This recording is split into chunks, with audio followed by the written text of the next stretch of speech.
Yeah. And at the time, that's a huge station, Right. Milwaukee market.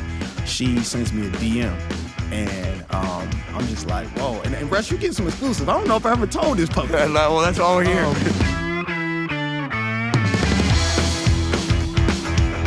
Well, Promise, thanks for being on the Midwest Legends podcast, man. I appreciate it. Man, thank you for having me, Russ. It's an honor. Yeah, I thought who better, we're here at our studio in Milwaukee than like the voice of Milwaukee to come on, man. So like I'm excited to have you on. I'm flattered by that, man. Thank you. Well, and I heard you were once where you were doing some, on your morning show in the past, and you were talking to one of your guests, and they said the same thing. And I think that a lot of people were used to waking up to you and getting their day rolling, Absolutely. I mean, that's an honor and a pleasure, man, to be able to, talk to the people and to give them energy, to give them information, to make them laugh, to make them think, just to be a part of their ride to work or while they're at work, dropping kids up at school. Like, I didn't take that for granted. I really enjoyed being able to do that for those years.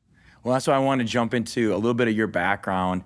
So you were born in Milwaukee, right? Born and raised in a 404, man. Yeah. So how was that? Like, how was growing up in Milwaukee? Yeah. I mean, growing up in Milwaukee, I try to tell people, man, it's like it can be a beautiful, ugly city, to be honest, man. Like, Sure. There's a lot of beauty in here. There's a lot of dope things in the city, but Milwaukee can be a tough place. And if you don't, have a great support system, or you don't use your noodle, you don't know how to navigate around things, you can't get yourself in situations that you don't want to be in. So when I was younger, I had a great support system from my parents. They emphasized education, and wanted me to be the best person I can be and be better than them. But, when you're a kid, sometimes you want to go your own way and you make mistakes. So when I was really young, I was into sports. I really valued education. I was a reader, I was into all that. And then I got to a certain age where, I don't know, it's like I just kind of was lackadaisical. I wasn't as focused, or I didn't have the drive as much as I wanted to. So I started getting in trouble when I was younger and really wasn't on as track as I should be.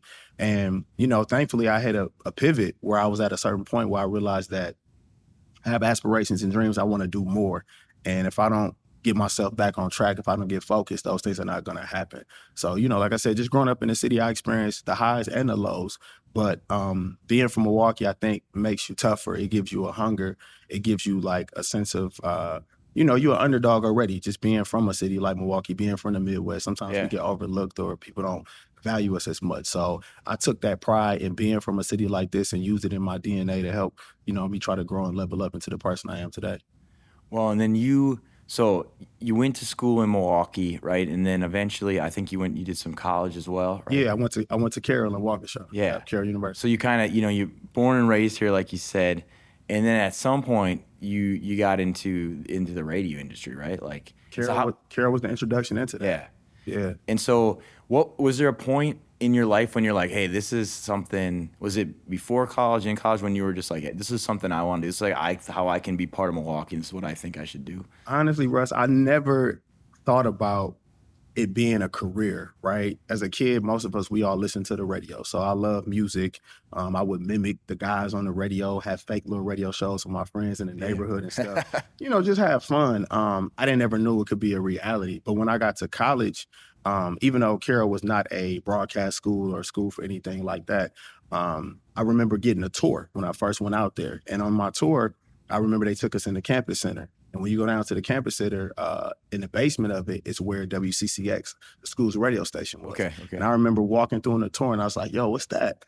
And my tour guide, she says, oh, that's our radio station, WCCX. And I said, yo, who could have a show on the station? And she's like, any student. And I said, what can your show be about? She said, anything you want your show to be about. And at that moment, I wasn't thinking about curriculum. I wasn't thinking about no girls. I wasn't thinking about that. I'm just like, yo, I want to have a radio show. And I had no idea that that moment would, really to change the trajectory of my life, because I ended up, pursuing it and becoming a radio personality and making a living doing it. So when you were growing up, was there any radio personalities that you listened to? I guess I didn't really per se know really what it was. Yeah. You just hear voices. But now that I'm older and I can look back, in Milwaukee, there was a guy who was still a legend, Reggie Brown. Reggie Brown he did radio on Chicago as well and did radio on Milwaukee. And, I remember hearing him as a kid, and then to get older and then to meet him and then be his peer. Like, we worked together, when I was at iHeartRadio. So I got a chance to work under him and him show me things and take me into different venues and take me backstage to meet a lot of different artists and things like that. So that was kind of crazy to listen to him when I was a kid and then get a chance to meet him, earn his respect, and him Yeah. value me as a peer. So I remember listening to him, and then like nationally, I remember people like Tom Joyner. Tom Joyner had a morning show. Okay. Doug Banks, rest in peace to him. He had a big morning show back in the day. So those guys were syndicated, but they would come on in Milwaukee. And then even, like I remember seeing the movie, what's the Howard Stern movie? Private Parts. I probably was too young to watch that movie. Oh yeah, yeah. But I remember seeing the Howard Stern. yeah, I remember seeing the Howard Stern movie as a kid. Yeah. And I remember Howard Stern is ahead of his time because now you see podcasts and you see radio even being on YouTube or TV. Howard Stern used to have a show back in the day on ETV where cameras would be in the studio while he did his radio show. That was groundbreaking. So I remember seeing that movie and seeing that when I was a kid, and I'm like, this is crazy, even if I didn't want to be a shock jock, but just to see him do that. Yeah. And I remember Don Cheadle played in a movie called Talk to Me about a guy named Petey Green, who was a groundbreaking guy in the radio back in the 70s and stuff. So seeing a movie based on him, those things kind of inspired me to want to, try radio, not just being at home listening to people, but kind of seeing things on TV and listening to radio and stuff like that. You're getting a bigger idea of what radio was and what it could be, right? Yeah, just kind of starting to understanding like media and not just songs playing and just people talking, but actually it's a process and it's harder than people may think. And so what was your first radio kind of gig, your first job then? Yeah, so my first gig outside of being at Carroll doing a radio show for fun, that summer after my freshman year, my older cousin, she asked me had I ever thought about, trying to get into radio for real. Yeah. And like most people, how do you get into radio? So I'm like, I don't know how to get into radio. Well, her friend at the time was working in like promotions for a company. And she's like, well, I can talk to her and see if she knows anything. So my first job, I was a promo kid, what we call it. Like I was a street team kid. Yeah. I got to work for Saga Communications, which has multiple radio stations. So they had 98.3, 102.1 The Hog, WKLH. At the time, they had a jazz station. So all of these stations were in one building. Okay. And I got there as probably a 19-year-old kid. And my first job was, to be at Juneteenth and to be at State Fair and Summerfest and work the trailers and, hang up banners and posters. And sometimes I had to go pick up artists or radio personalities from the airport. And so that was like my first foray into radio, being a promo kid. I mean, it's good, I think, when you actually start. I mean, obviously, you're at school, when you're in college, you're kind of doing the radio show. Yeah. But then when you're going out into the professional career, you're actually you're starting from kind of the bottom up, which I always think is great for any profession because then you know everything it takes, everything entails, and everything that the people do even when you get bigger that they're doing to help you, right? Yeah. But if you skip that, you just don't understand the process. And For you knew that because you were in the trenches doing it, right? Yeah, absolutely. I'm talking in the trenches for real. It's like, because for me as a lawyer, I did every position, man. I answered phones because I worked and did internships and all that stuff. Right. And it gave me a really good idea of how the whole system works and how important everyone is. Yeah. But if I would just one day say, oh, you're a lawyer, I wouldn't have known any of that. And I feel like that made me better. And like the same for you, like, the ins and outs of the radio business. I think sometimes you appreciate stuff more, right? Like I had no idea. Even at that time, I didn't fully understand how things worked, but just that was my first, toe in the door, right? Obviously, when I would get a chance to go peek inside and see what the studios look like, I'm like, oh man, this is real radio. But, it's basically at that time, it's like, nah, get out there, in the middle of that summer, or in the winter, year round, we were doing promo events. So like you said, it was like an internship because at one point I was able to get them to give me like some school credit while I still was in school. But I remember thinking at first, I do radio at college. Like I'm gonna be able to get a job and do this here, right? And it's like, nah, little fella, you gotta wait. You gotta pay dues before you even get that opportunity. If some people even get the opportunity. That's true. And so when you were doing that work, you weren't necessarily on air. You're not in the booth, right? Did you have any interest in experience? I mean, the cool thing about radio, which I think some people overlook, but is the people that you come across, right? Because there's larger than life personalities, but there's musicians, artists, all that stuff. So did you get a taste of that when you were, before you were even on air? Yeah, a little bit. Like I said, I was kind of, just one of those kids who was just helping assist things. But at times, like you said, there may be a festival, there may be an event. Yeah. And sometimes the station itself might have us working an event. And I remember we were talking a little bit before we started filming. I got to meet the comedian Monique and the actress Monique before she got super duper famous. So at this time, she still was known to certain people, but she hadn't won the Academy Award yet and things like that. But I remember like we had an event.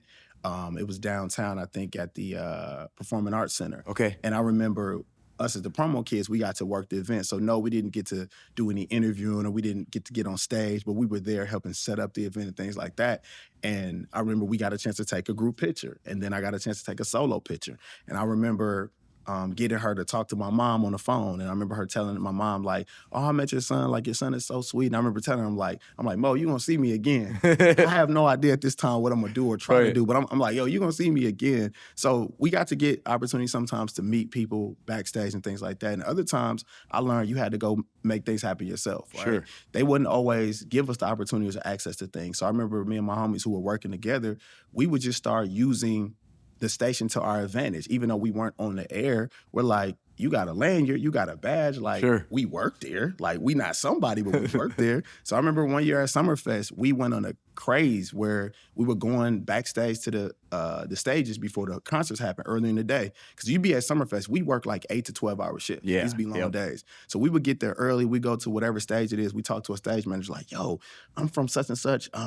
We need to get some photos for the website. We need them to get some autographs tonight. Like, can we get access to the artist? And they might go, well, you got to talk to the stage manager when he comes back. You got to talk to, the publicist, whoever. Sometimes it wouldn't work out. And other times we would get a green light where they would say, come back at 8:45 tonight. And we got to get to Neo. We got to Brian McKnight. We got to Lupe Fiasco. Like, we started getting access to these people by us just being assertive. And I remember some of our managers would see our Facebooks and our social media and be like, yo, how y'all getting these pictures? But we would just start asserting ourselves. And I kind of learned that along the way, like, this is how I'm gonna have to be going forward, right? I can get opportunities and work hard, but other times you might have to create something or speak up and put yourself in the mix. And that's really a good lesson to, one, you got to look for opportunities and take them, but sometimes you got to create opportunities a little bit, right? And you learn that early on, like, I could just sit here and do my job, or I can make something bigger out of it, which you guys, you and your buddies did, right? Like, and that's cool. So at some point, obviously, then you eventually start now you're on the trajectory to get on air. So how did that happen? So not the way anybody would think it would. I thought once I graduated college, I'll end up getting my degree. I had a degree in communications with an emphasis in PR, public relations. So I get my degree, and at the time, I'm still working part-time at the radio station, still doing promo stuff. Okay. So in my head, I'm like, all right, when I get this diploma, get this degree, I'm gonna be able to come down there and say, yo, I'm done at school. Can I get on the air? And how radio works a lot of times, it's a veteran game. There's not a lot of opportunities for young people to get in. Okay. If you look at the history of radio, it's normally people stay until they retire, or some people die in the game, right? Yeah. So it's not really a lot of young people getting in the air and getting on. So I remember finding out early, like, it's a process. All the people at the time who were in that building were already solidified. Okay. So there weren't a lot of chances to get on. So I remember just begging and saying to the program directors, like, yo, I'll work for free. Like, I do anything. I just want to be on the radio. And it's like, kid, do you have an air check? And I'm like, what's an air check? And an air check, for people who don't know in radio lingo, that is like an audio resume. That is a way for you to show your skill set. So if you and I are doing a show right now, we would chop up pieces of this and you would have it as your air check. And every time you do a show, you would have different pieces of it where you could play, you could send out for people to check out your work. Yeah. I'm on college radio. I don't got no air checks. You know? So I'm like, and I remember one of the PDs is like, well, you need to go work on an air check. And I'm like, I don't even know how to make an air check. So I remember going and recording fake shows. I wasn't on the radio, but I had access to the studios. Sure. So I remember learning how to use Adobe Audition and the different programs and stuff. Right. And at nighttime, I would hang out at the station. So after I have a remote in an event, some of the kids from the other promo would hang out for a bit and they go home. Dude, Russ, I'd stay. I'd be there 3 more. I would just be in there playing around, figuring stuff out. And one of my mentors at the time in radio, shout out to Michael Hightower, he passed away. He saw me one time and he was like, he had the overnight show. And I remember he was like, he had a night show and he would stay overnight. But I remember he goes, hey kid, if you're gonna be around here, you gotta learn. And so I'm like, y'all wanna learn. So I would just ask, I'm like, Mike, what does this do? What is that? What is that? What is that? And he eventually would just let me He's like, yo, don't break nothing, don't get nobody in trouble, but go ahead. So I would be in there playing around, fooling around. And so I learned how to record commercials. I learned how to record myself. And then I would make basically air checks. They were not a real show, but I would just record myself talking out of the tail end of a song, going into a song. I would look at whatever their promotions were. So I read like, hey, you can hang out with the Midwest legend this Thursday. I would just make a fake show. And so I started submitting them to the program director at the time, which was Lori Jones. And she would listen to them. And that was cool. She started listening. She's like, yeah, not quite. So she would give me feedback. I go back, I keep recording, I would keep trying. And eventually I got to the point where I played it for her and she goes, okay, like this is much better. So I said, I'm ready. She's like, yeah, you're pretty decent. I'm like, cool. So I'm like, when can I start? She's like, no, I still don't have anything for you. So again, everybody was already in place. All the full-time people, all the part-time people, there were no openings. My opportunity came from someone getting pregnant. Really? Yes. So one of the on-air personalities had to go out for maternity leave. Yeah. And I got the call. Lori need says, somebody. She says, hey, this your shot. She's going to be out for maternity leave. You want an opportunity? Here you go. And that's how I first ever got on the radio. Wow. That was my shot. Yeah, but you put all the work in, right? Like you stayed there late, you did it. Yeah, for years. Yes. So this is not just like right away. This is like several years after I'm out of high school. Yeah. Out of college. I'm working part-time in radio, and I got a full 9 to 5. Yeah. So I'm working a 9 to 5 every day, and I got my foot in part-time radio just trying to get an opportunity, and finally it happened due to somebody having a baby. And then so what was that first position? Where were you at for that? So that was at 98.3. Okay. And my first shift, it was I'll never forget, it was like a Christmas. It was at the end of the year, it was in December. So my first show was getting ready, going to the holiday. So I remember doing that, and my mentor, he recorded it because obviously I'm just on the air, so I don't know what I sound like. He goes, yo, I recorded the first show for you. So I remember I was able to go home and like listen to myself, and I'm just like, dude, I'm on the radio. Like, this is crazy. I was doing it in school, and like, this is real. Yeah. And again, you think things are gonna happen a certain way, but they don't, because over the next several months, I was filling in while she was out. Okay. But obviously she's not gonna be gone forever. No. When she came back from maternity leave, I had to go back to the bench. It's just like an athlete. I love sports, so I look at sports analogies a lot. So I had to go back to the bench, And shout out to Shatavia B. That's the radio personality who, whenever I see her, we always joke and laugh. And I always thank her for having her daughter. Because of her daughter, I got my opportunity. But yeah, so that was my first start. But again, it wasn't permanent. It was just the opportunity to get on. But you got that. You got those reps, and you got to get a little bit of taste of it, get some stuff recorded. Yeah. And like you said, you went back to the bench, and then eventually, though, right, you get pulled out again. So like, what was the next step? So that next step, radio stations a lot of times have multiple stations and formats in one building. So Jammin' 98.3 was the R&B and old school station. I was fairly young for that format anyway. It played a lot of older music, but because of just my mind and how I've always been around, I just know a lot of music. I know a lot of stuff. So I knew the material, I knew the content, I knew the audience, but at the same time, like, I was fairly young for what they would typically consider for that position. So what ends up happening is another station forms, which is an EDM and like a pop and a top 40 station. Okay. So the guy who was running that station at the time, shout out to Brandon, he saw my hunger and he knew what it was like because he got his start in radio when he was a teenager. And he comes to me and he's like, hey, we're about to launch, this new station. I know what you're doing over there. Do you want to come and try to maybe start voicing some stuff over here? So essentially, I'm working a regular job and I'm still doing my promo grunt work. And then now I'm doing some shifts for him. And my original shifts, when I say paying dues, bro, Russ, I was on from midnight to 5 in the morning. Woo. And, like, the average person is going to be like, man, I don't want to be on the radio at this time. I want to kick it. I want to go out, especially on weekends. I want to club. I want to hang out with my friends. I want to be at Summerfest and festivals too. But I was like, okay, how bad, do you want this? Yep. So I sacrificed and I would do that shift. And that was my first shift. So it was on our top 40 station. And that was my first time I had a shift. So I wasn't making a ton of money. I was making pennies. It wasn't pretty anybody listening. My mom was probably my number one fan. Moms was tapped in. She's staying up. Moms and drunk people, you know what I mean? It's the Midwest. So, people coming from Summerfest, they would be tuned in and calling it. And I did that shift for a couple years. And so a couple years I was in that shift. Yeah. A shift happened in the company. That manager, Brandon, who was very supportive of me, he no longer was there. We had a new management in. And obviously, like sports, you get a new coach, you get a new GM. Yep. They have a different vision for the regime. And he basically told me as we were getting ready to go into that new year, like, yo, we don't really have anything in the budget for you, you know, for you to continue to do your show. And I was like, budget? I'm like, bro, I ain't making no money. I got a real job. Yeah. Like, I'm like, I don't come here for money. I'm coming here because I have a passion. I love to do Right. this. And he's like, yeah, man, like, we don't have any more money for the show, man. Like, we're gonna cut the shift.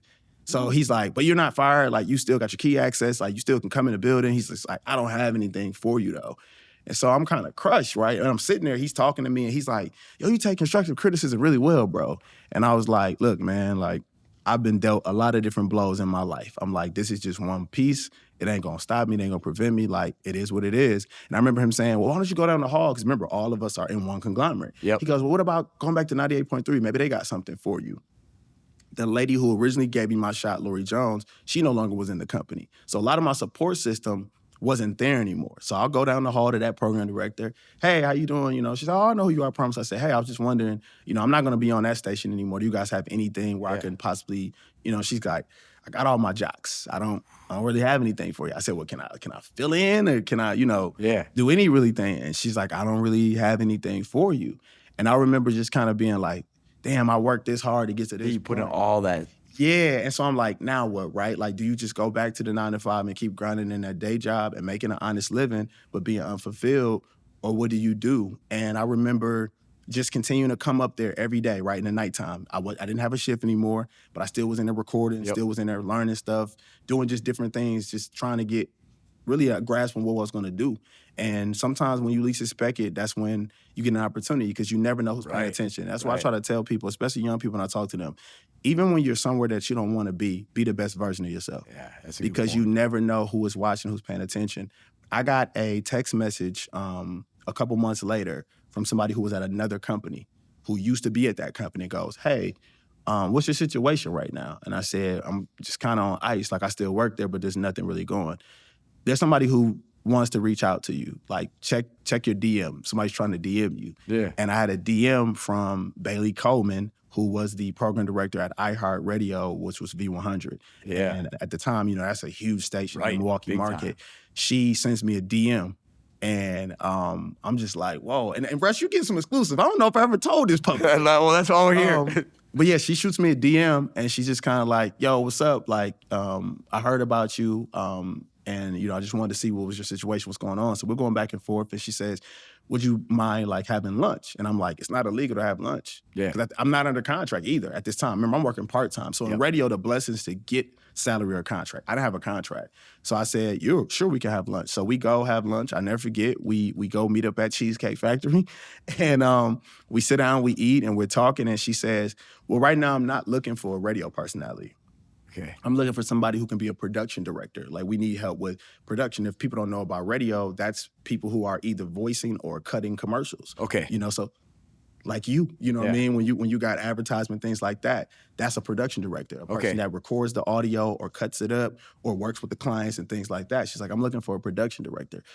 Russ, I'm not gonna lie to you, man. I lied like I had a million years. I said, oh, absolutely. Like, I know everything about that, right? Of course I could be a production director. Like, that's what I do. Talking on the radio is secondary. I'm a production director. Now, to be honest with you, I did know how to produce from fooling around when I was younger. I had never formally did it. You didn't have the formal experience, but you knew what you were doing. But I kind of knew the wheelhouse, and I had a chance to voice some spots. Right. Sometimes I got a chance to voice some spots. So, you know, I'm just telling her, like, absolutely, I can do whatever you need me to do. And I remember her saying, well, I got a couple other people I'm looking at, you know, so just want to be transparent with you. It's an open process. We're trying to find people to fill the position. Yeah. And I said, can I be transparent with you? She said, yeah.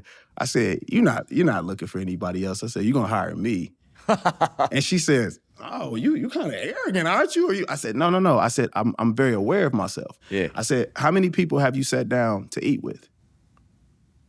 And she stopped. I said, you don't have the time with your schedule to sit down with every applicant. Right. Nobody does. Right. I said, the fact that we're sitting down to lunch is an indicator that you have interest in me. Because I said, I don't think you got time to sit down with every single person. Yeah. You may call them, you may email, but you're not gonna sit down with every applicant. Right. And so she kind of laughed and she goes, do you know Reggie Brown?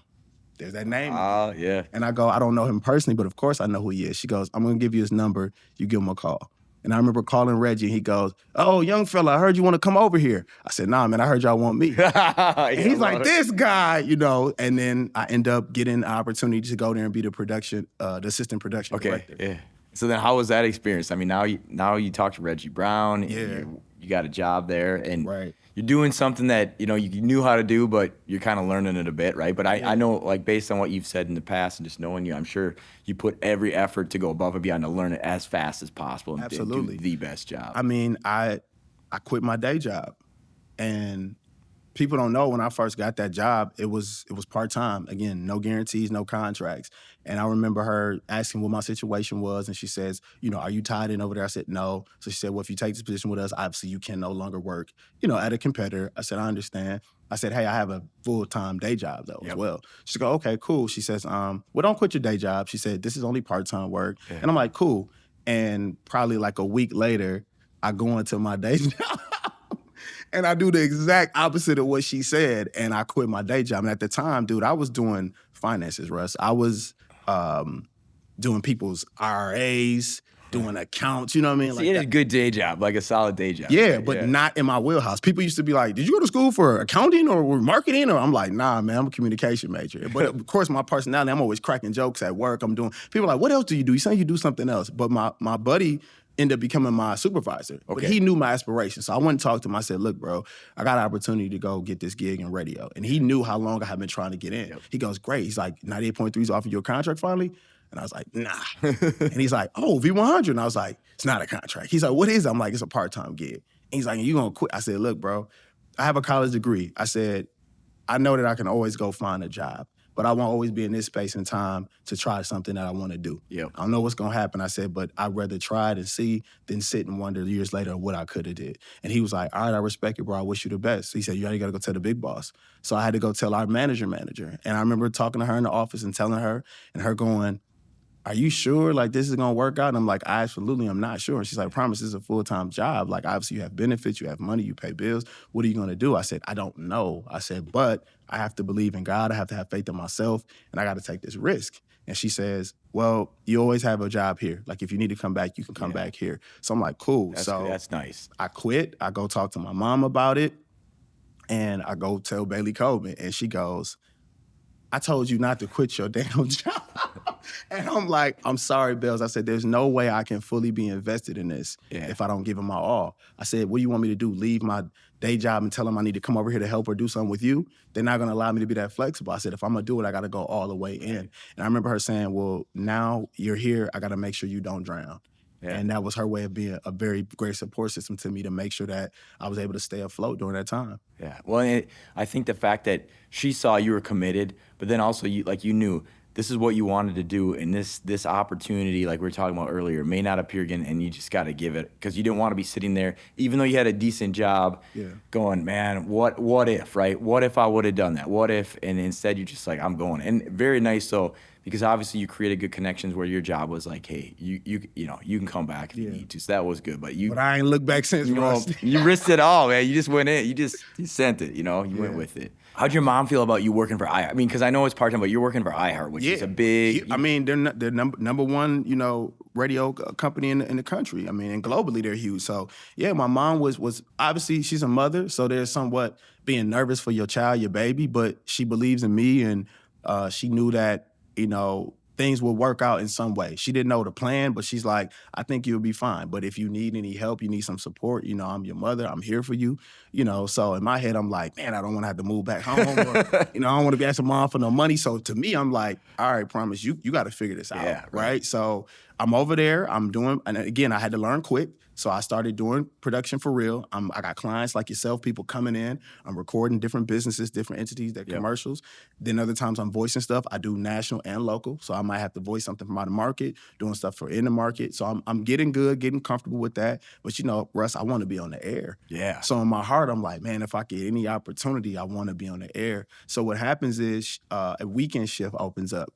And Bailey's like, "Yo, you can do the weekend shift." So my first chance, I was on Saturdays and Sundays. So I would do production during the week, and then I got to be on Saturdays and Sundays. But again, no contract, nothing guaranteed. I'm just working part-time. Is that on V100 then? Correct. Yeah. In order to try to make some money, extra money, there's something in radio called remotes. That's when you make the live appearances. So if you're at a cell phone store, you're at a festival, Sure. these are remotes. So she would make sure I would get remotes. So that's like you get, a decent amount of money to make those appearances. So I was able to get that money plus whatever money I was getting from work to kind of keep me afloat. Yep. And then as I started to build my name, I was able to start getting hosting and emceeing gigs from being there. But again, I don't really even have a real show. Like I'm only on the weekends. Some people know, some people don't. But I was like, whatever I have to do to make this mine, I'm gonna brand it as much as possible. So there's this catchphrase that I have that some people know me for. I started branding it, it's not a threat, it's a promise. Leaving a piece of myself with people when I get off the air, those things start to. Is that when you started that? That's what I was going to ask you. Is that the point when you kind of started? No, I had the catchphrase long before that. Did you start that in college or when did you? Yeah. I started in college. Yeah. So that's been my catchphrase for a while. But once I got on radio, of course, I was like, this works. I didn't know it would become what it has become for me. Sure. But yeah, I had it when I was in college and just was saying it. Well, I'm a big believer, obviously, in brand, and I think like if you can figure out You're the brand, greatest. Yeah, well, I don't know if I'm the greatest. I appreciate that, but I think brand is a way to set yourself apart, make yourself memorable, and be authentic. Hopefully, your brand's authentic to who you are, right? Yes. I mean, that's how I see it. But you figured that at some point, you didn't know exactly where it would go, but in college, you're like, I think this is something, right? So you got. Well, I knew. I mean, I can't fake my name. Some people think it's a stage name or it's somebody gave it to me. No, it's my birth name. It just so happens that Promise just works and is cool enough to be like Prince, Madonna, Beyonce. I got a cool enough name where I can go by one name. But that's my real given name. And that's an awesome story. Like, why did you get named Promise? What was your mom? What was the story behind it? I got a shout out to my mom and my dad for that. Like, I heard an interview that so your mom was from Milwaukee and your dad was from New York, Bronx, New York, right? Yep. All right. Yeah, so Russ did his research. Yeah. My mom and my pop. So yeah, my mom is Midwest all day. My dad is East Coast. And obviously my dad met my mom here. They got married. They had this little guy named Promise. And I mean, there's a couple things behind my name. But one of the things is before I was born, my mother was pregnant before me. And unfortunately, she lost my brother. He didn't make it. Yeah. So, the doctors at one point were kind of telling her like they weren't sure if she would be able to have another child or whatever. And obviously I pop up. You know what I mean? So that for her, that meant something. And then I can't remember. They wanted to name me something else. I can't remember what it was. They wanted to name me something else. But with that story and plus with my pop and some heritage stuff within his family, it made sense for them to give me the name Promise. And that's what it is. But when I was a kid, I didn't like my name though, believe it or not. I guess growing up, I mean, right now it's cool. You got like, as adult, you got a brand, and it's like that's like it's not a gimmick, man. That's my real name. Right. I suppose when you're growing up and people are like, man, I heard it all. Yeah. What you mean? Every joke you could think, like how kids are. Like people want you to have a regular name. Right. So you got John, you got Marcus, you got Russ. Like here's his Promise. So it's like. The attendants, they going down saying my name, then you got people joking on it, called, Precious, is it this, is it that? Or girls go, I promise this, I promise that. I'm just like, but I think when I probably was a teenager is when I realized that it was cool to be different. Yeah. When you're a little kid, of course, most people, you just want to be like everybody else. I agree. And then when I was probably a teenager, I was like, wait a minute, it's rare you're going to meet a you. Yeah. You're going to be the only you, and a lot of times in these rooms and in these situations. So that can make or break you. So that also made me work harder. Like when I was a knucklehead and I wasn't on my job, I realized like, dude, if you don't graduate, like everybody's going to know. Like, it's not like, which Promise? It's gonna be like, Promise flunked to Promise, so part of that was like motivation too. Like, wait a minute, I got a name that it's not hard to find out who I am. So I'm like, I gotta get on my stuff. And so that kind of motivated me with that too. And then it didn't hurt that once I got older, the girls really like my name. Yeah, because now because they're like that, you got your own brand going. You got an awesome name, and you created that. I wouldn't say persona because it's authentic to you, but no, it is. But you're right though. It's true. Not to cut you off. It is a persona. Like I try to tell people, there's both. Promise, that's who I am as a person, but Promise got personality is different, right? Yeah. So I'm still somebody's son, somebody's brother, somebody's friend. That's me. But there is not a character within me, but there is an alter ego, or there is another level of a persona that I do have to put on when I'm on the radio, or when I'm on stage, or when I do different things. So I'm me, but there's a switch. And I think that's the same for any artist that uses their given name as a stage name. Yeah. There's levels to it.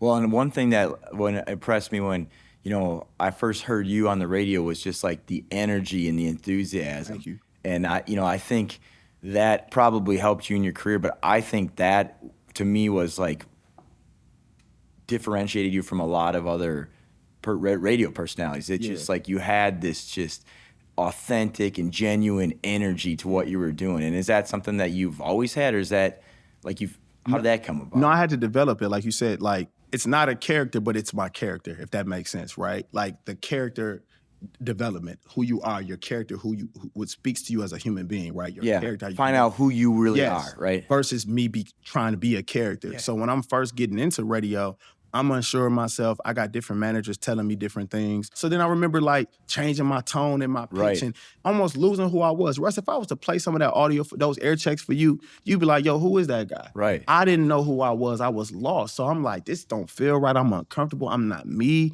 And I remember when I got to V100, when I did get that chance to be on air, I'm like, I got to shed any of that. I got to be myself. Right. I can work within the system and do what I need to do. I know how to be professional. I know how to articulate, but I got to be P.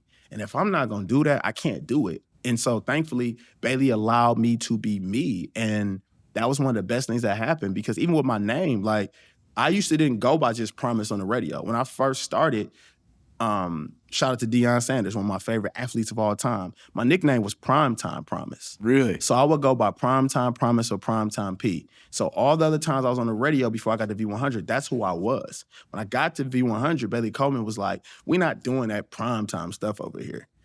So she's like, that's not going to be your name. And I'm like, okay. So she's like, what's your name going to be here?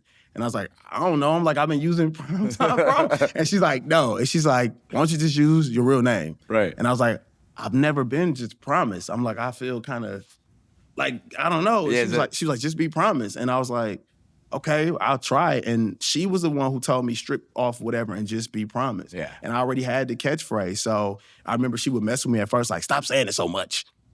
Because I'm just trying to brand myself all the time. So I'm just saying it. She's like, you got to be strategic with it. You got to have a way to, I'm like, okay, cool. So she gave me confidence. And then I found my voice at V100 where I didn't have to be somebody I wasn't. I felt fully comfortable being myself. The nice part is that you ended up realizing like the person that's trying to make you be something you're not and saying like you should be this, you got to the right point where you found someone's like, no, you need to be yourself. And I see people, even as lawyers, I see this, like a lot of people say, well, what's the advice? Like it's like, you got to be yourself. But sometimes it takes that right person. Cause I even remember being in law school and I come from a little bit more rural area, and I was like, okay, I gotta be like a city lawyer. I gotta be this guy that's prim and proper. I gotta change how I talk, because I don't talk super sophisticated. I gotta start talking kind of like that, I'm sophisticated. I'm a lawyer. Yes.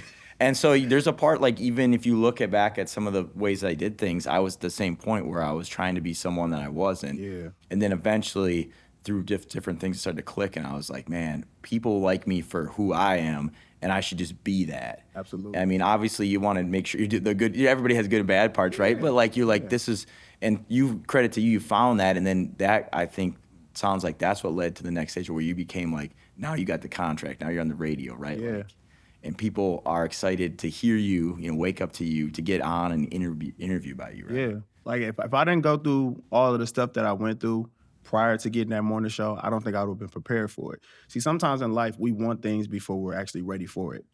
We all want certain things. Yeah. And, you go, if I had this, I would do that. I'd be like this.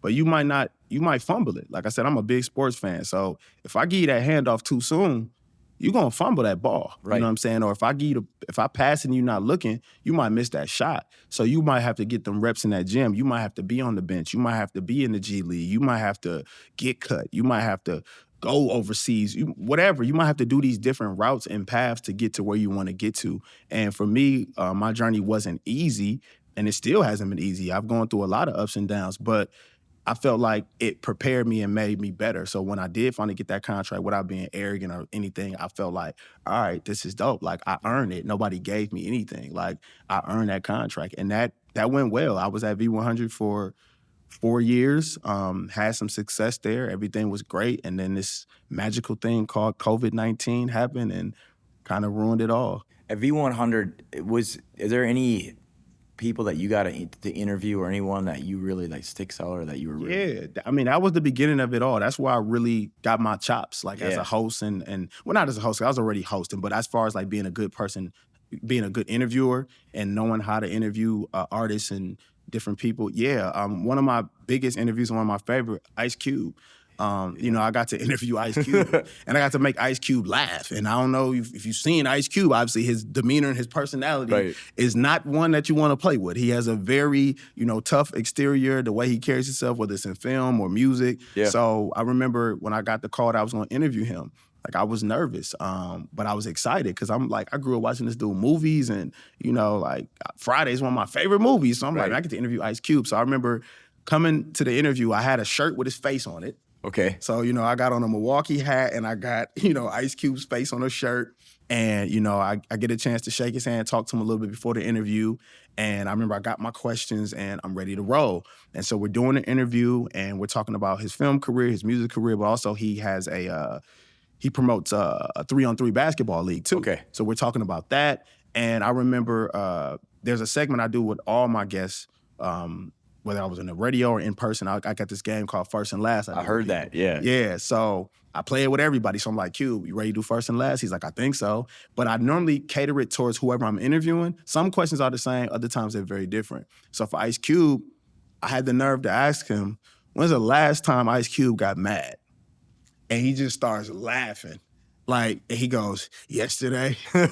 Yesterday. And I was like, what happened, Cube? He like, man, somebody wasn't doing what they supposed to do. So, you know, just that moment. Right. And I had to interview him live in front of an audience. It was an in-studio interview. It wasn't on the air. It was live at we had a in-studio place where we would invite guests, invite people to come watch. So that was in front of people and it was streaming online. But to have that moment, I was like, dude, I got to interview Ice Cube. So that was an epic moment. Yeah. I remember getting a chance to meet, you know, Charlamagne, Angela, and DJ Envy, the Breakfast Club. Right. I remember getting a chance to go to New York to go hang out with them at the studio downtown in Manhattan. You know, Because they're kind of at the, you know, at some of the higher Yeah. like the highest level of doing absolutely, it, right? Yes, a morning show, absolutely. Yeah. Those guys are one of the top ones. Milwaukee, believe it or not, is the first market to syndicate them, actually. Really? When they were in New York, my manager at the time, Bailey, took a risk and put them on in Milwaukee. So they had a ton of love and respect for her, and I used that as, you know, as a catalyst when I was going to New York. I was going home to visit my family, but at the time, of course, I'm working in radio. I had already met Charlamagne, had a decent rapport with him. So I remember saying to my manager, I said, hey, I'm gonna be in New York. Yo, you think it'd be possible if I could pull up at the studio? And she's like, ah. But the woman who runs the Power 105 in New York actually is from Milwaukee. So you got a Midwest lady, Yeah. no, in New York. Bailey makes that call, says, hey, my kid wants to come up there. I get an email from their assistants, like, promise, when are you gonna be in town?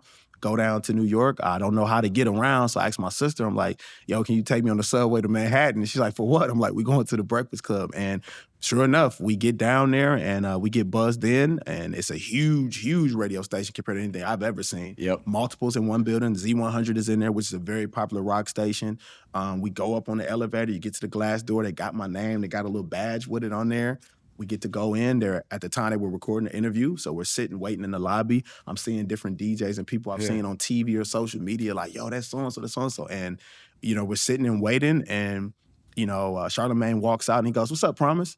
And I'm like, yo, you remember me? He's like, yeah, Milwaukee. And so he remembered me. And that's cool. Yeah, like I said, so that looked cool to my sister. And Oh, yeah, I bet, right? he took pictures with my sister, and we took pictures and stuff. And he's like, how long you in town for? So, like I said, that was another cool moment too. Not only to meet them in Milwaukee or meet him in Milwaukee, but then go to New York in their actual studio, have a connection, have a rapport. And then with he them. remembers you. And he man. remembered who I Like, was. That's pretty wild. Yeah.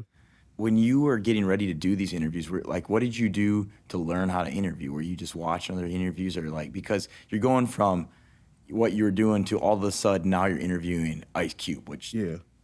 high level. I mean, Yeah. huge artist, movie star, you name it, right? Like, that guy is a legend. So Preparation just was, I feel like I had already been preparing, and not to sound cliche, but like, I've been preparing since I was a kid. Yeah. So I was always the kid who had useless information, but it turned out to work to my advantage. I was always a magazine kid.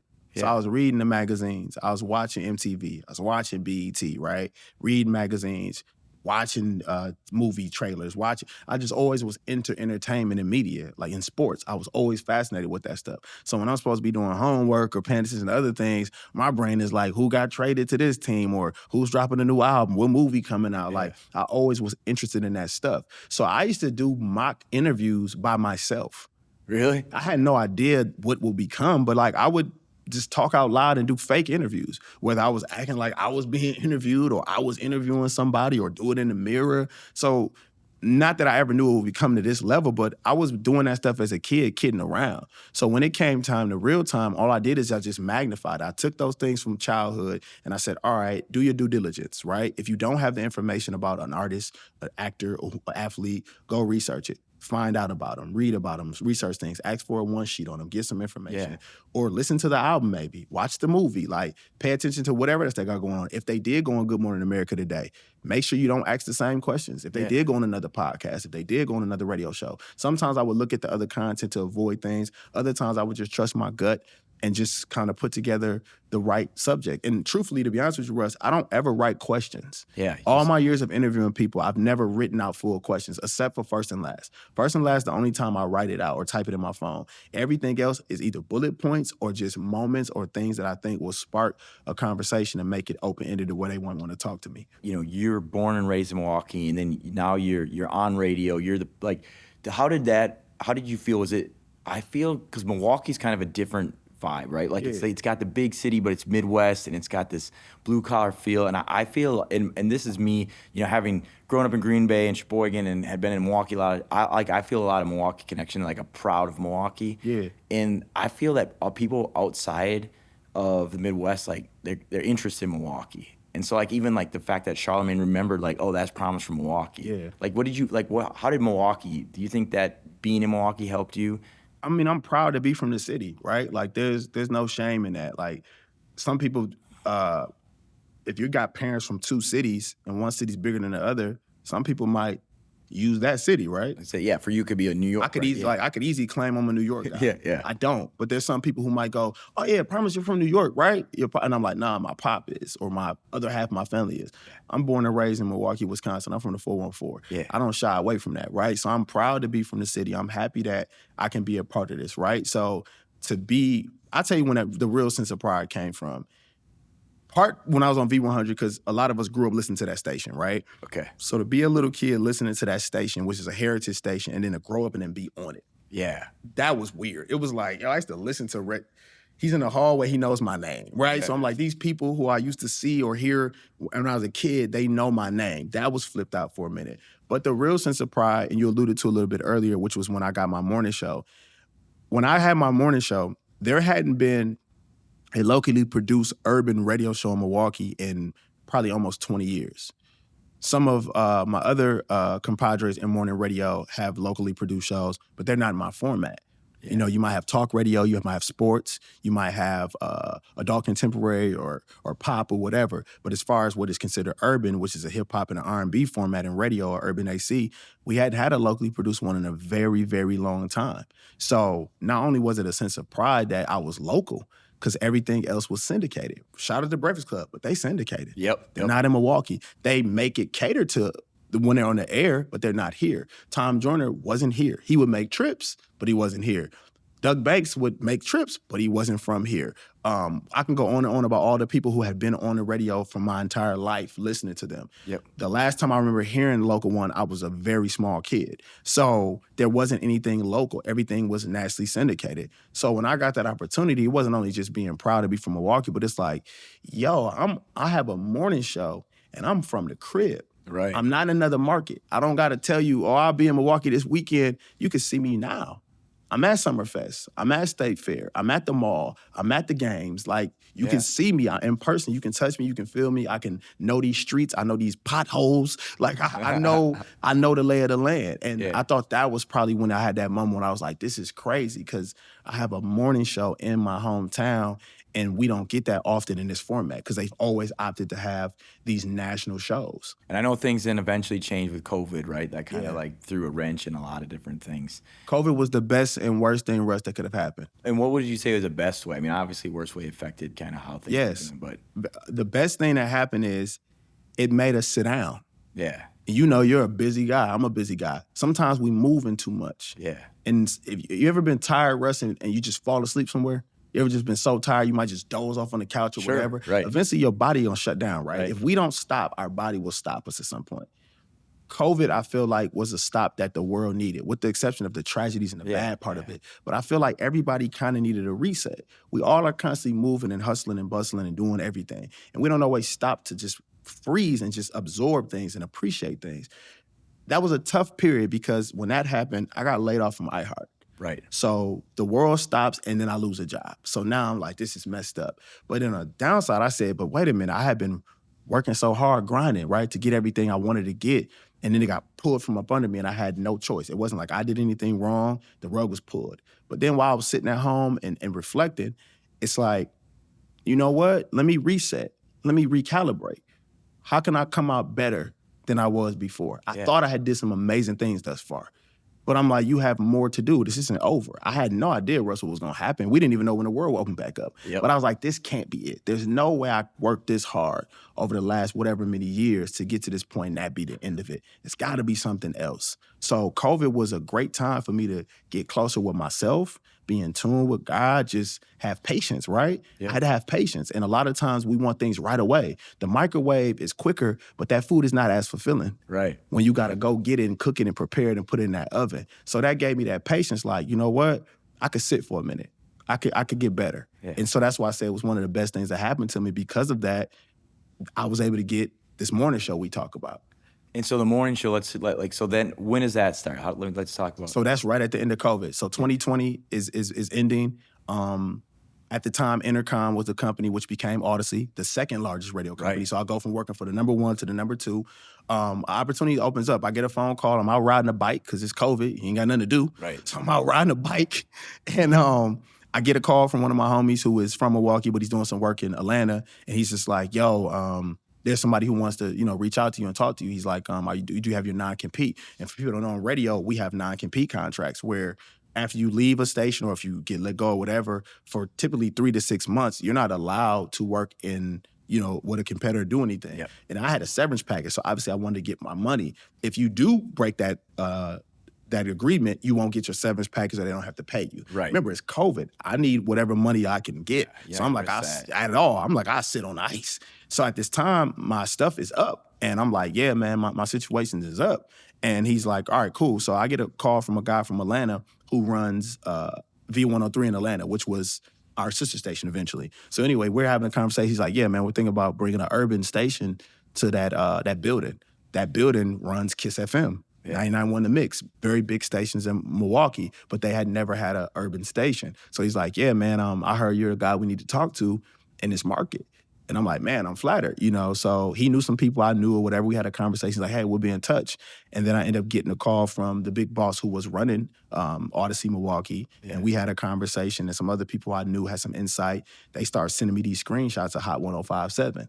And I'm like, what's that? And they're like, yo, this is the new thing. So I remember thinking in my head, like, yo, this is crazy. Like, what's going on? And shout out to the big homie GA. DJ GA was at Kiss FM at the time, which was in that building. And he joked during COVID. We had talked early in the year. He had reached out when I was going through the layoff. And he's like, jokingly like, man, what would be crazy if you came over here?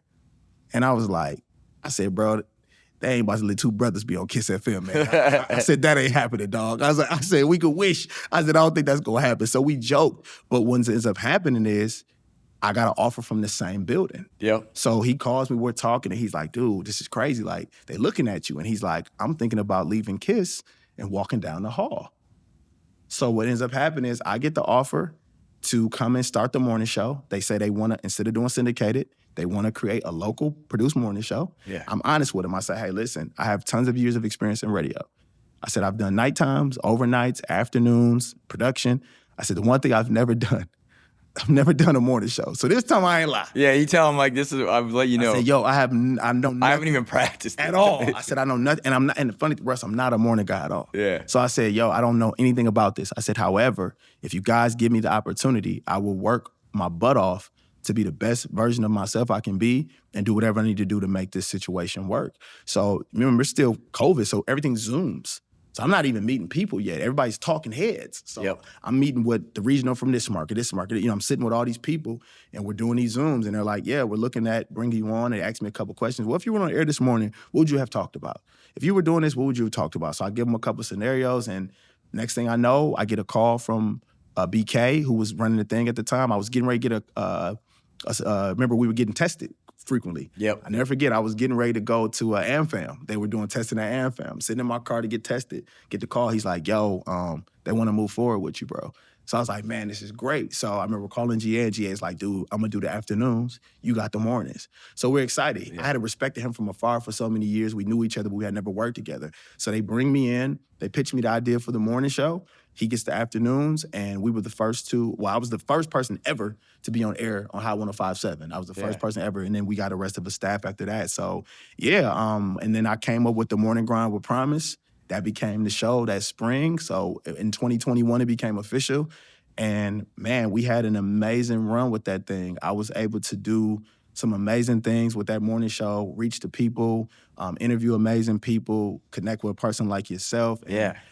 It was amazing, Russ. Like I said, I hate the way it happened, that it ended, but that experience of those we almost did 5 years there. Yeah. We helped launch that thing, right? It was different. Being on the air is one thing, but not only were we on the radio, but I helped with the branding, I helped with the imaging, because the people who were there didn't know, the people in our building knew Milwaukee, but they didn't know urban radio. Yeah. And they didn't know the Black community. The people who knew the Black community in urban radio were out of market. Yeah. So I was a bridge. The guys who were helping run us from the other markets didn't know our city. So they wouldn't know how to pronounce Fond du Lac. They don't know how to say Menominee Falls. They don't know how to say, Potawatomi or these different things. Right. And forgive me if I can't say certain stuff. But like, they didn't know how to pronounce things. So I'm that bridge. I'm naming streets. I'm like, yo, this is Capitol Drive. This is downtown. This is East Side. Yeah. This is, whatever. I added branding to it. I would help the script writer write different imaging and different things like that. I would help with locality, with music, with artists, with just so many different things. The guys from out of market would call me, Promise, do you think this would work for Milwaukee? Would that not work for Milwaukee? So it ended up being more than me just being an on-air personality. I ended up being the APD, which was the assistant production director, and I helped give the station this identity. So it was more than me just being a morning show guy. My show was 5 to 10. Russ, I wouldn't leave the office sometimes to 1, 2 o'clock. My show was well over. Right. I was there doing other things, and then it came to be boots on the ground, setting up us at events, festivals, different things. I started doing all of that to connect and make things happen. So it was an amazing run, like being on the radio in the morning every day, connecting with people. I loved it. Any memorable interviews on that? I mean, I know there's probably a ton, but like that come to mind. One of the first ones on top of my head, Stephen A. Smith. Oh, he's Stephen A. Smith. That was because, you alluded to a little bit too. I do comedy as well. So as a stand-up comedian, I impersonated Stephen A. Smith to Stephen A. Smith. And, a lot of people impersonate people, but it's not often you do it to them, right? So for me to have the gall to be like, yo, bro, I be impersonating you and I'm gonna do it. And he's like, go ahead. You know what I'm saying? So he tells me to do it and I tell him I'm Stephen P. Smith and I do it. And at the time, Aaron Rodgers was still in the Packers, obviously. So he would always talk about Aaron Rodgers being a bad man and all that. Yeah. So I do my whole spiel and he's silent and he goes, I'm not gonna lie. He was like, not bad. He was like, you might have exaggerated a little bit. He's like, but not bad, not bad. So I was like, cool, so that was a memorable moment because he's such a polarizing figure. People either love him or hate him. Yeah. So to get a chance, and I called him out too, because at the time they had said some stuff on the show about Milwaukee around the time we had got the championship. So I called him out about it. And so like I said, he was like, I didn't say it. That was a big moment to interview him. And that's really where I got a chance to start meeting a lot of these comedians. Got to interview Marlon Wayans, and grew up watching the Wayans Brothers TV show. So to interview Marlon Wayans was, a big opportunity. And I mean, there were so many, like you said, there were so many different people that I interviewed throughout that show, man. Well, I think it's really cool that, you looked up, you knew all these people because you're interested in, music, entertainment, and then you're just a kid from Milwaukee that's now interviewing them and being the voice of Milwaukee. That's huge. Or them when they come to town, their publicist, somebody telling them they need to be on my show. Right. That was the moment where I was like, whoa. First, it went from me originally reaching out, trying to get these interviews. Then it turned into at times I would get emails or people would reach out to get on the show. And I'm like, dude, this is crazy. Even one of the crazy interviews too was the actor Michael Rappaport. Yeah. like to interview Michael Rappaport. I'm like, I'm interviewing Michael Rappaport? Like this dude had been in everything from Friends to Higher Learning. You know what I mean? This dude has a wide range. He does comedy, he does drama. And Yeah. I remember telling him, I said, yo, I'm still mad at you, bro. He's like, dude, it's a movie. I said, I'm still angry. I'm like, you killed Tyra Banks, bro. Like, I'm like, in Higher Learn, you killed Tyra Banks, bro. I said, but that means you're a great actor. He said, dude, to this day, people hate that character Remy. Yeah. He's like, people hate the character Remy. He said, but yeah, man, he said, I didn't try to play him as a good or a bad guy. He said, my goal was just to try to show he was a human.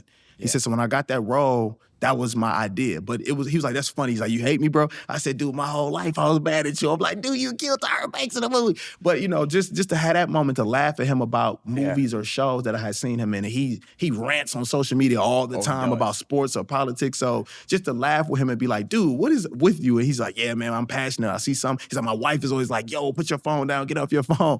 But, you know, to just interview him, it was like, dude, I'm interviewing Michael Rappaport. So just crazy, you know, to have some of these people, you know, come on the show. I'd circling back, you said, you know, the decision to get in, you know, go to Carroll, do the radio, open up other possibilities for you.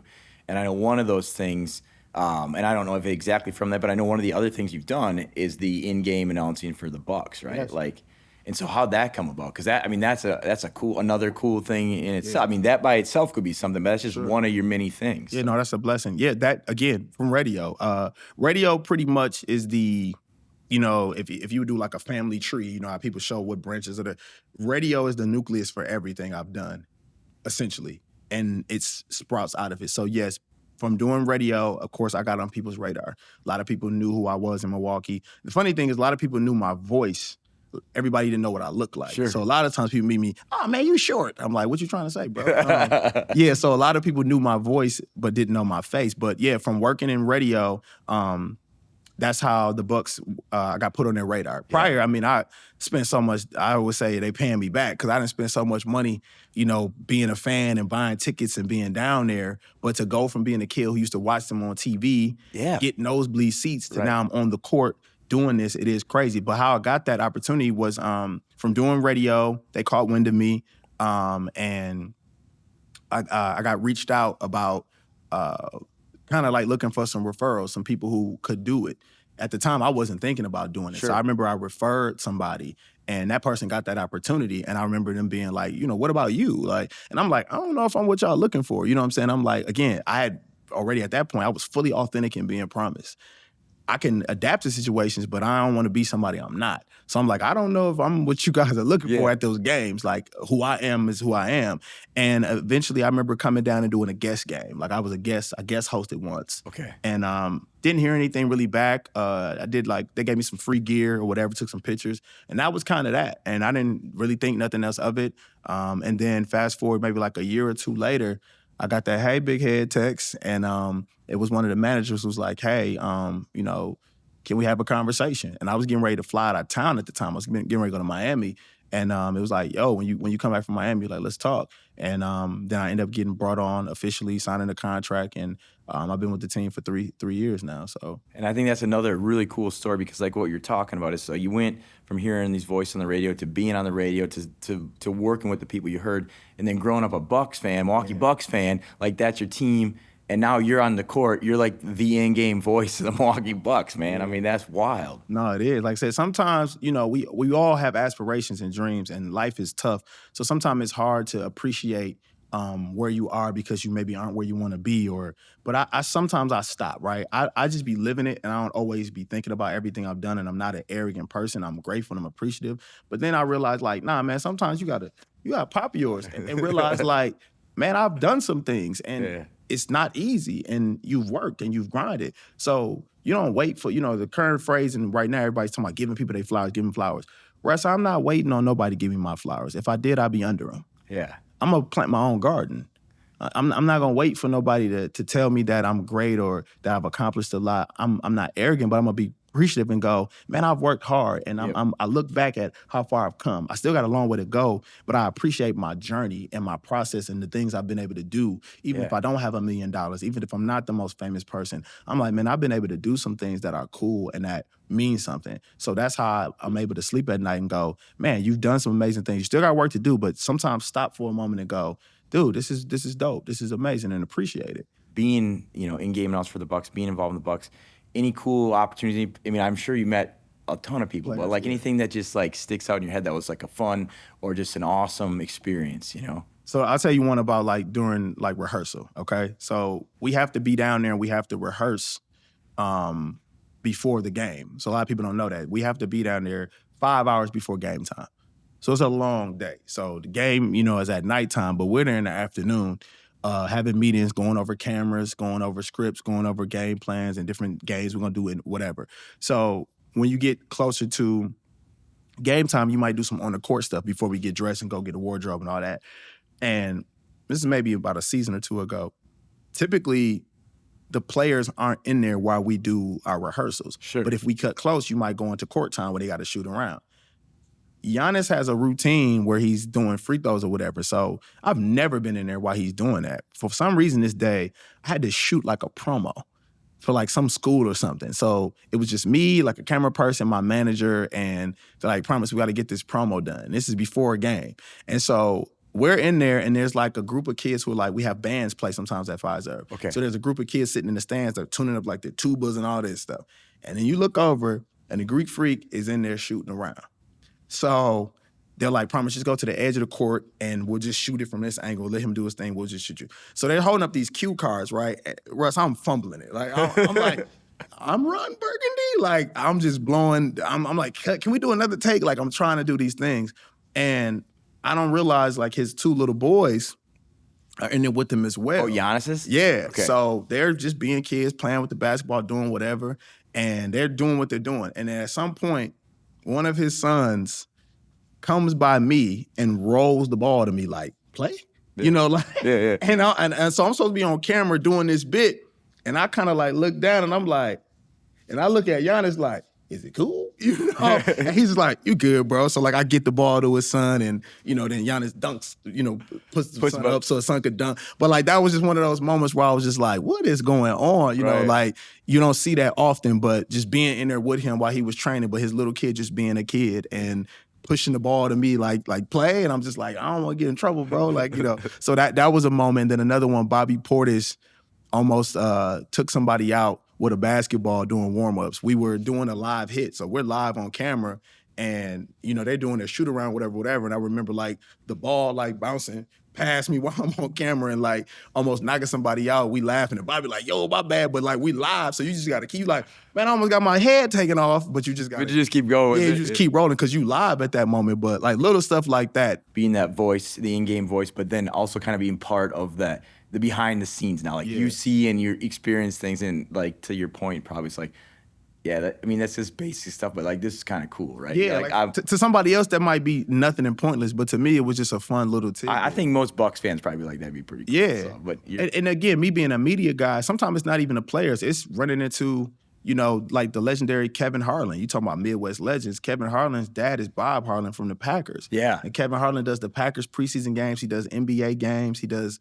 So to meet Kevin Harlan one day, I'm like, Kevin Harlan. He's like, hey, and I'm like, you're on 2K. If you play the NBA 2K game, his voice is on the game. So I'm like, that's Kevin Harlan. But he's from Wisconsin. So that's me too. Like, Russ, I have a lot of pride when I know people are from Wisconsin or from Milwaukee and other avenues. So I'm just excited. And the average person's like, what do you care about the dude who's talking on them? But I'm like, yo, if you know media, you know sports, that's Kevin Harlan. Or when I run into, Ernie Johnson, I'm like, Ernie Johnson from Milwaukee, and he's the voice of inside the NBA. And so when you just get the chance to see, or I remember meeting Hubie Brown, who just retired this past year from ESPN. Hubie Brown was a legendary NBA broadcaster, but also back in the day, he coached the Bucks way before my time. But Hubie Brown was a living legend. So his last game, so many players were coming over to shake his hand and around the entire league. And I remember him tapping me and, saying like, hey, kid. And I'm like, that's Hubie Brown. So, or I remember Mark Spears from ESPN coming over to me after a game saying, what's your name?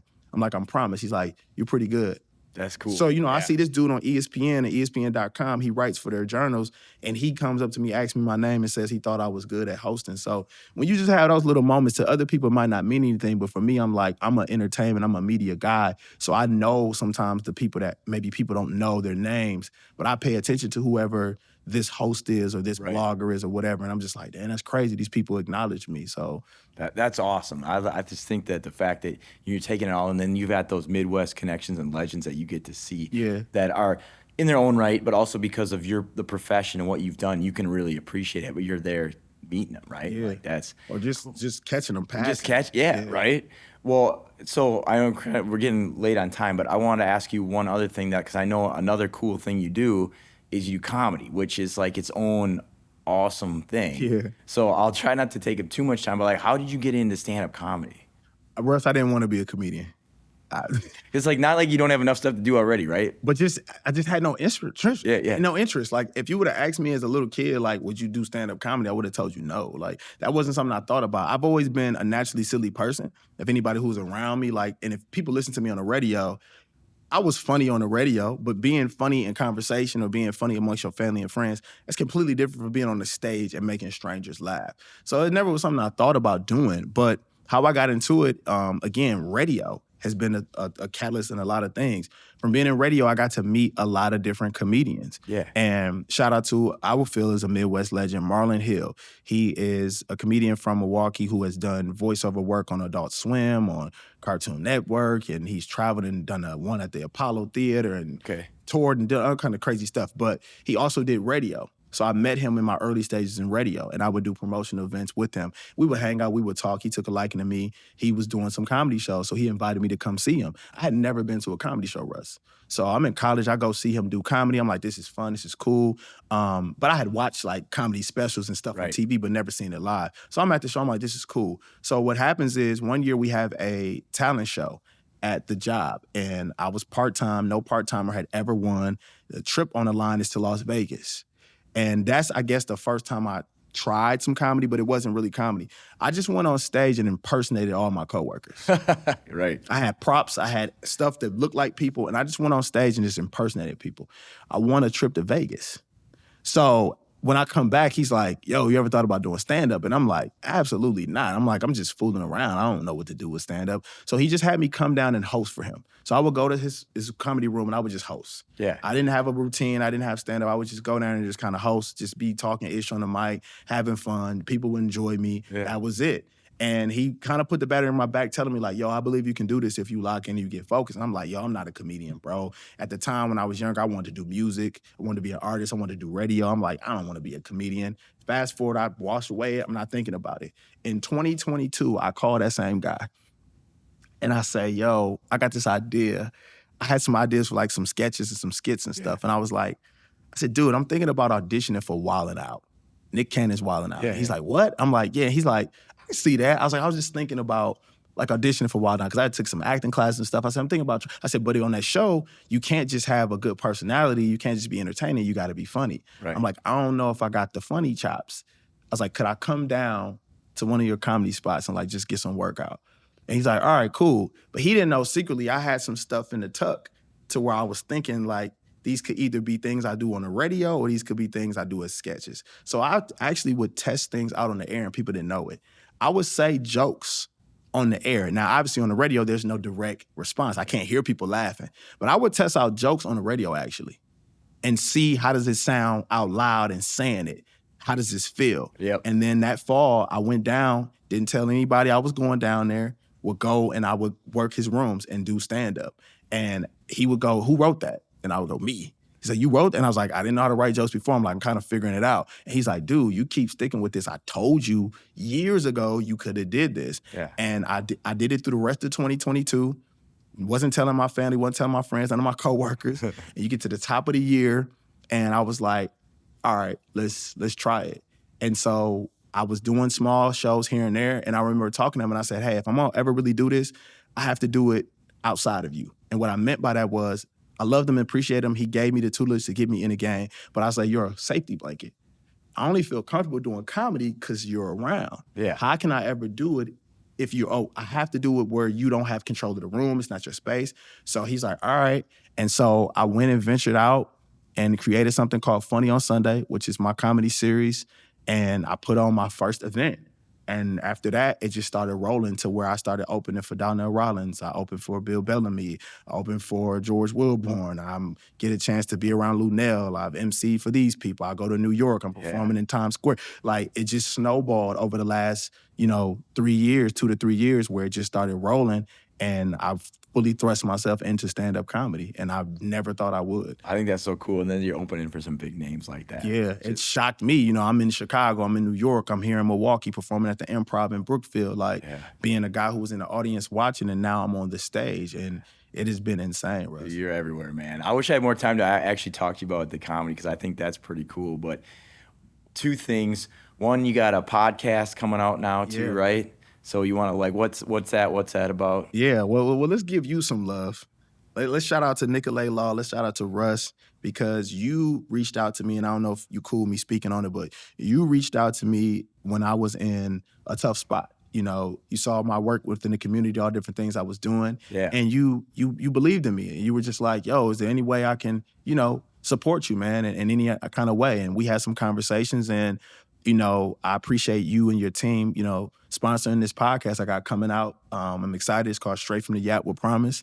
And if anybody loved me on the radio, if you love me doing stand-up, if you like me what I do with the Bucks, it's just that times 10. You get a chance to hang out with me and see me interview people, hear me talk about different things. And it's going to be a lot of fun, man. Not only interviewing people, but, dissecting things, doing deep dives on whether it's movie, TV shows, sports, fitness, relationships. It's really nothing that we're not going to talk about. We're going to have a ton of fun, make people laugh and make people think, and also get them introduced to people from Milwaukee that maybe they don't know and people they should know. And then also bring in some of these celebrity guests that I've been fortunate enough to build relationships with too. So it's going to be fun. And of course, I got to have you come on my set too. I'm just excited to see it. And like I said, all the things that you've done and you've accomplished coming from Milwaukee, and the Milwaukee stuff, then this is just, I think, another extension. It's going to be great. Yeah. I gotta wrap it up. So with the last thing, I gotta wrap it up, because this is the Midwest Legends podcast. Yes. I gotta know, and you kind of named some as we went through things, but who's a Midwest legend to you?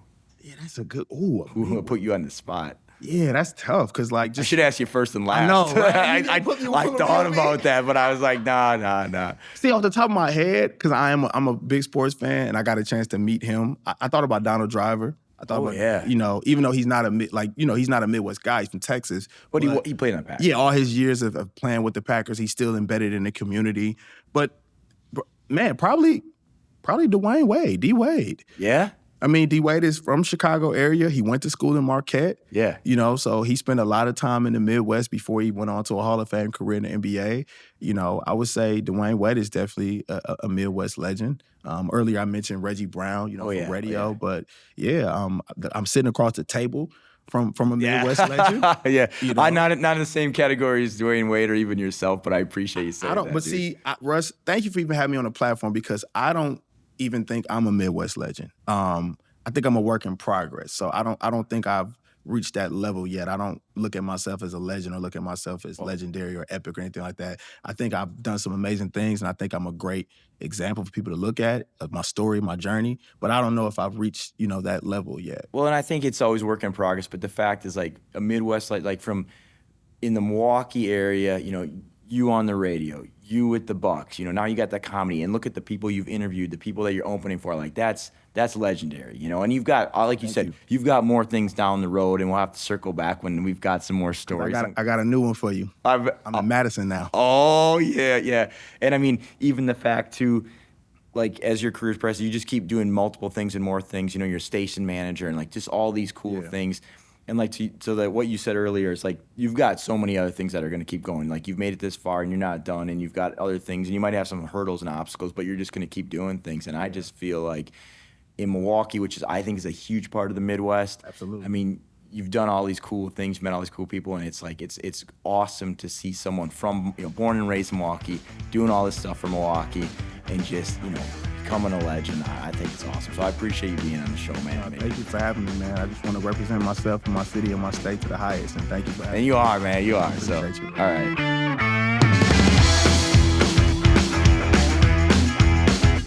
Hey, wait, don't head out just yet. Do you have a story that is so Midwest it couldn't have happened anywhere else? Or do you know a Midwest legend in your own life? Give me a call at 866-MWLEGND. Your story may be featured on our future episode or on our socials. Looking forward to hearing your Midwest legend.